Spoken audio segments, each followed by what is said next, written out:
Uh, Good afternoon. So my name's Mwanza Job, as shown on the slide there. I'm going to take you through this abstract that we did, our work in Southern Province. And basically it's looking at case identification using our ICAP strategy that is called the using daily performance review. So basically we were targeting index testing modality to see how the province could improve in terms of case finding in the 8 districts that we were supporting in Southern Province.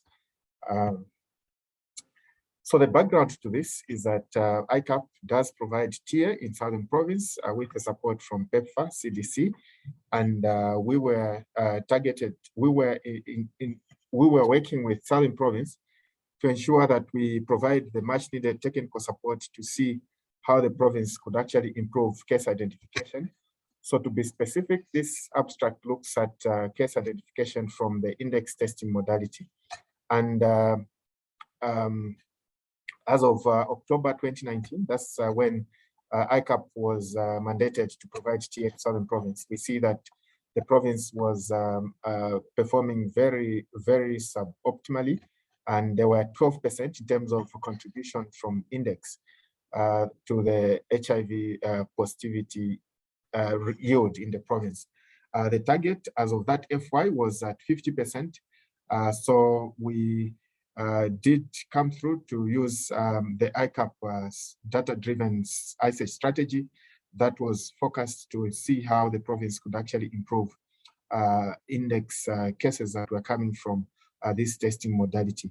And our support, as I earlier indicated, was in the 8 districts in Southern Province. So we did use the ISH strategy, which is the cornerstone of our tier in the province, working in collaboration with SPHO staff, as well as district staff and facility staff, just so that together we could be able to achieve the target of having 50% contribution in terms of positives that were coming from index. So how did we actually manage to do this? So we used the ISH strategy, as I earlier indicated. So this is a strategy where we have a physical presence of our staff, who we call the ISH officers. And basically we were targeting high volume facilities. These are facilities that had a TX count of at least more than 500. And on a daily basis, these were using the strategy that is data-driven and looks at what we call pulse indicators. And these indicators include indicators such as case identification, it could be viral load coverage, or indeed appointments. So to be specific for this one, we did look at case identification that is focused on index testing. So during these data-driven meetings, we have key personnel that work in the ART department attend these meetings. And of course, it has to be a time that is convenient to all. And so before we can agree, or we have the teams sit down and agree which time will be convenient to all, so that all the key personnel are actually available for this important meeting, because it is during this meeting that performance of that particular day is reviewed.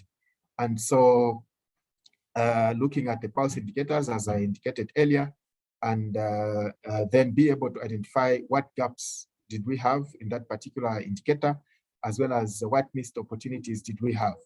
So focusing on index testing, we see that we're looking at index. We will then discuss, the teams do discuss all the clients that came through who were eligible to be indexed, whether we were able to index all of them. So looking at those that tested positive for the first time, the new positives, but also the high viral load recipients of care, as well as in women living with HIV, looking at their biological children less than 19. All these categories are looked at, and then the team sits down to see if all have been indexed. If there are any that have not been indexed, these are called back and then allocated to staff to ensure that when they come back, this should be indexed.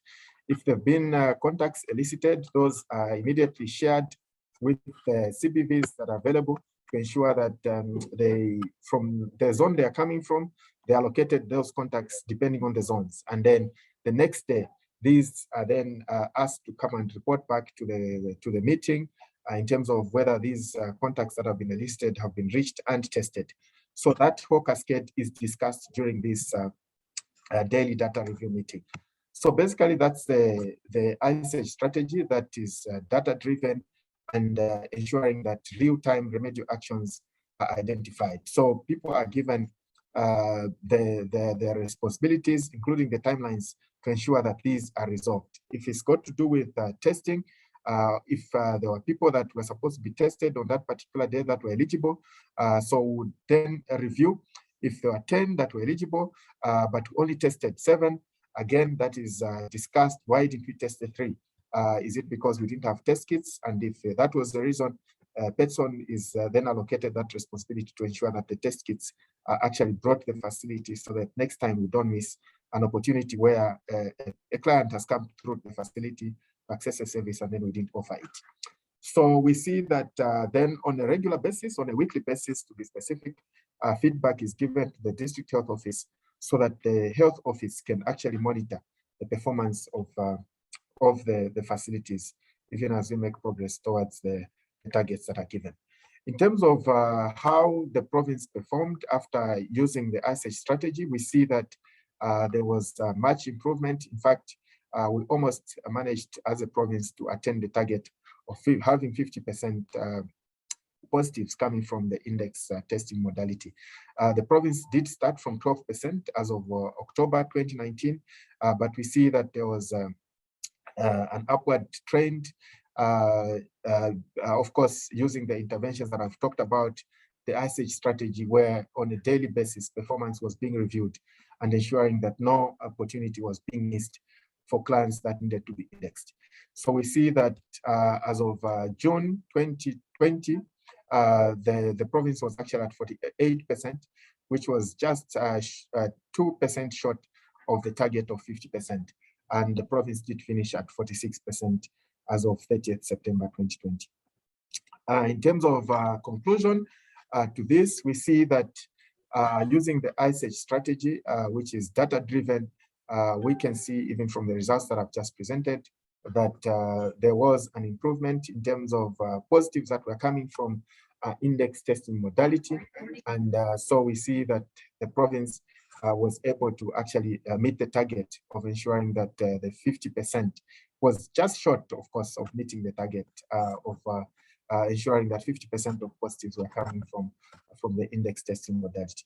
So optimization of index testing with innovations such as the use of ISH strategy have been shown through this study that, of course, outcomes can actually be attained and using this ISAC strategy, but also the presentation that I've done, we have used the program data, and this is what has shown that it's possible to actually attain the targets by using the ICAP strategy in a number of indicators along the HIV cascade. So just a few recommendations that I have, 3 of them to be specific. We see that we recommend that the data-driven ISH strategy be scaled up to other districts. Okay, if possible, even to other provinces, as we can see that it's very much possible to actually be able to meet the targets as we make progress towards HIV epidemic control.